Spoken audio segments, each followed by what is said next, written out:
ভিক্ষুক রাস্তা দিয়া যায় আর জমিদারের পুত্রবধূও যায়। একজন সামনের থেকে আসতেছে, একজন সামনের দিকে যাইতেছে। দুইজনের ক্রসিং এর সময় ভিক্ষুকের গায়ের কাদা জমিদারের পুত্রবধূর গায়ে লেগে গেছে।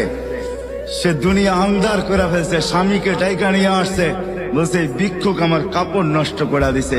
সে শুধু ভিক্ষুক ছিল না, বৃদ্ধ ছিল। বৃদ্ধ ছিল না শুধু, জীর্ণ ছিল, শীর্ণ ছিল। শরীরে কাপড় ছিল না, ফাটা চিরা কাপড় ছিল। পায়ে জুতা ছিল না, পেটে ভাত ছিল না। জমিদারের পুত্র সইতে পারে নাই, যৌবনী শক্তি সয় তো সয় কি কইরা তার স্ত্রীর গায়ে ভিক্ষুকের কাদা।